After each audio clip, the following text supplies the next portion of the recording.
Good morning, everyone. Welcome to First Sip. My name's Tyler. Feeling pretty tired this morning, which is why I need coffee. Speaking of coffee, we have a bag of beans from Anthology, which is a roaster downtown. This is the heirloom blend. It's from Ethiopia, single origin, grown at 1,800 meters above sea level. Really good stuff, if I do say so myself. That's what we'll be having this week, ladies and gents. We're gonna get this thing going. You know the drill. It's April 20th. We will be reading the 20th proverb out of the book of Proverbs. I'm reading from ESV, the English Standard Version. Out of a big old study Bible. I like it because there's notes. Nonetheless, let's begin. Wine is a mocker, strong drink a brawler, and whoever is led astray by it is not wise. The terror of a king is like a growling of a lion. Whoever provokes him to anger forfeits his life. It is an honor for a man to keep aloof from strife, but every fool will be quarreling.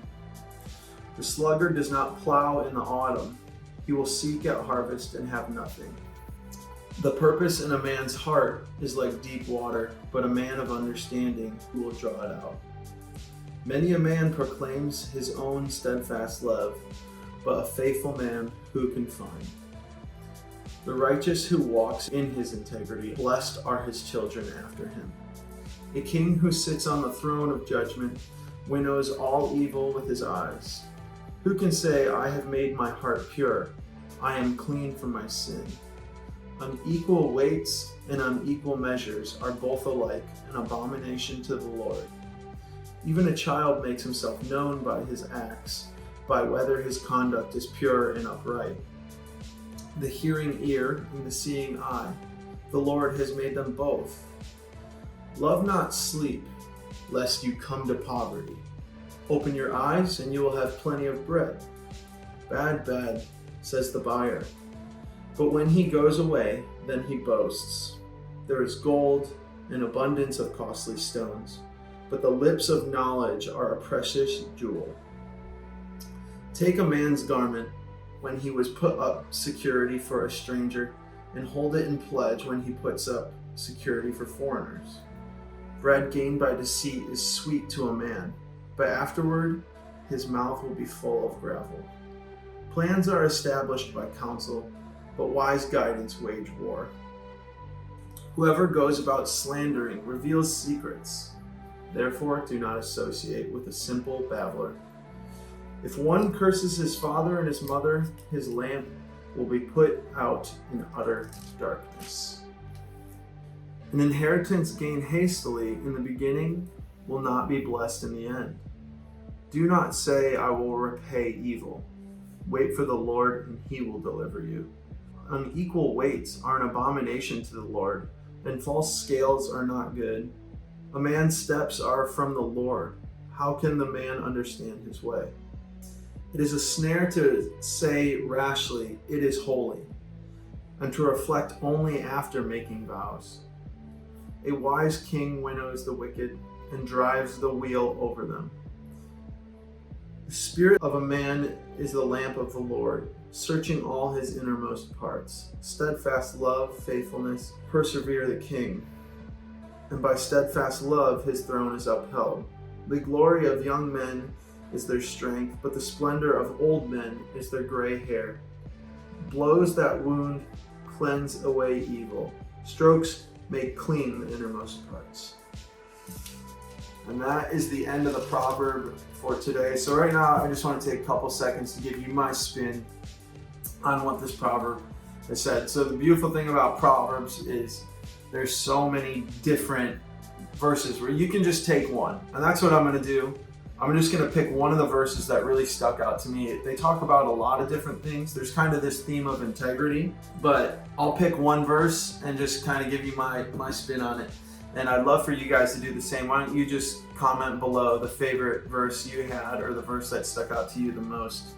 The verse for me was verse 17. It says, bread gained by deceit is so sweet to man, but afterwards his mouth will be full of gravel. It's so dramatic, full of gravel.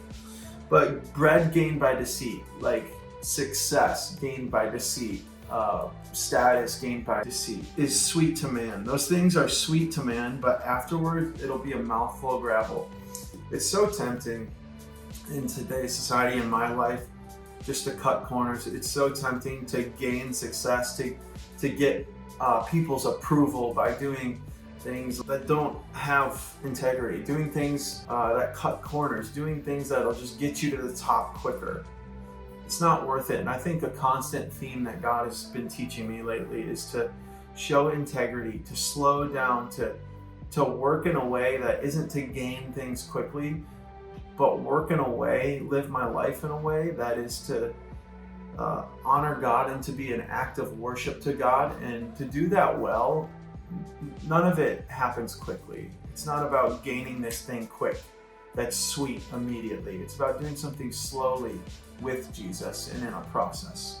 So that's what I really took from verse 17. There's so many good things in here. I'd love to hear what you guys took away from it, what verse stuck out to you and how God used it to speak to you. So what I do now in my Devo time is close my Bible, put it to the side, and I open up my journal, and I just want to prompt you guys this morning. If you have a journal, take the next 5-10 minutes to just sit here, and after you've read your Bible, after you've kind of reflected on what it has for you, what you got out of your reading, write it down. Write down what you're thinking, write down your prayers, write down your thoughts, write down how you're feeling, and just talk to God about all that. If you don't have a journal, just sit and pray. I pray whenever I do this. I sit down and just ask God to show me something, ask God to help me apply what I just read to my life. Many times we can get caught up in, God, show me this, when really it's in the scripture. We just need to take the time to read it, which is why we are doing First Sip. So spend some time journaling, spend some time praying, and lastly, my favorite thing is to just sit in silence and just be with God and try and just not be distracted, because it is so easy to be distracted into today's day and age. But that's it. That's all, guys. I'm going to spend some time journaling and praying right now. Until next time, like I always say to my favorite mug, I will see you in the morning. Peace.